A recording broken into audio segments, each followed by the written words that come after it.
Welcome to Realtors in Faith, where faith and entrepreneurship come together. Today, we're going to be continuing on with our series on the 10 Commandments and how we can relate it to business. Today is commandment number 6, so let's get straight into it. So let's go to our Bibles. We're going to go to Exodus chapter 20, verse 14.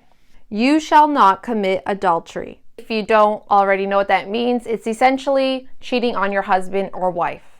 Now, how do you fight against the 6th commandment, right? The sin of adultery. It is with the virtue of chastity.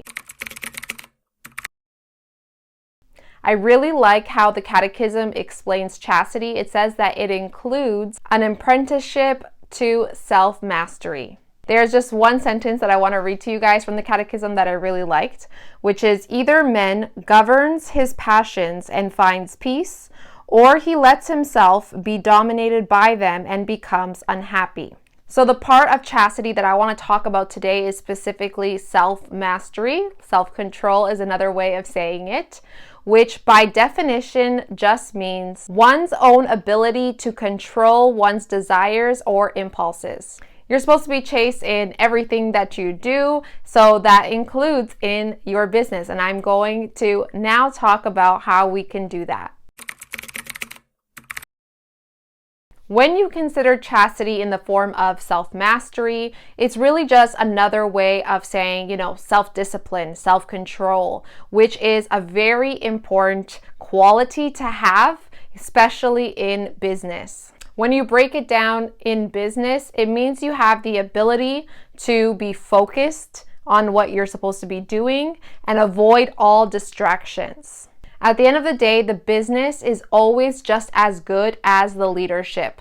So if the leader if he lacks self-discipline and self-control, then that's going to bleed out into all the other people in the organization, and it's going to lead to a very unsuccessful, not good business. And so if you are a leader in your business, if you are someone who is running the show, then it is very, very important to have this quality of self-discipline.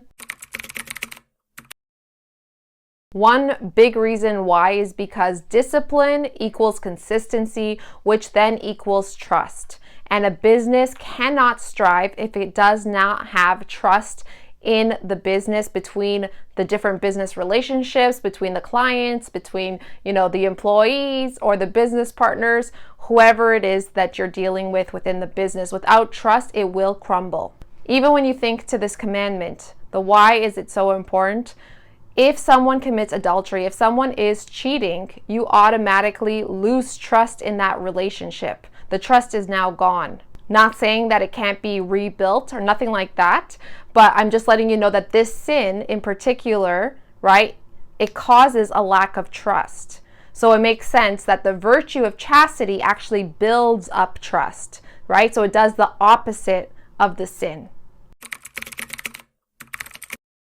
So I want to give you guys a real life example. Let's take real estate, for example. If you are a real estate agent, how can you apply chastity to your daily business practices? You are going to be an agent who is consistently providing the most accurate information to your clients when it comes to properties available, the market conditions, and different challenges that they may face. As an agent, you refrain from hiding any kind of information that would influence your client to make a wrong decision, right? You want to give them all the information and allow them to take their time in making their own decisions and not really doing anything unethical, like giving them false information, or let's say, making them kind of rush the process, and you're kind of putting pressure on them to make a decision, or you're trying to lead them just to kind of benefit yourself, and you're not really thinking about the client.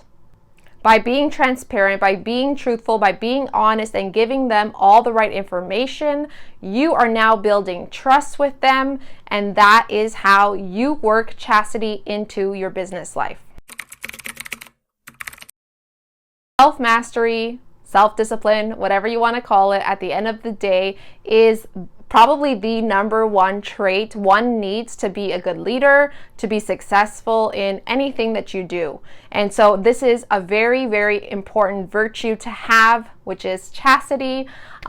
Definitely, I'm not going to go into chastity like fully deeply, so I do recommend you to look into that virtue because it is very important. So that's going to be it for today, guys. I hope you guys enjoyed today's video. If you got some value from this, share this with a friend, give this video a like, and I'll see you next time. God bless.